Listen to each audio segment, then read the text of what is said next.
a day, but changing my standard to just getting it done in the morning instead of giving myself all day to maybe do the three-way intros. But something happened. I shifted my standard a few weeks ago.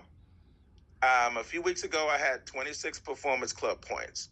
Next day, 26 Performance Club points. Next day, 26 Performance Club points. The next week, 26 Performance Club points. And what I had been doing the 90 days prior, I was doing my 2 a day, my 2 to 5 a day outreaches, but it was hit or miss whether I was doing my three-way intros. And we all know the saying, 3 ways equal more paydays.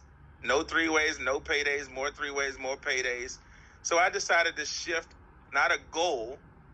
I didn't make it a goal to do 2 3-ways a day.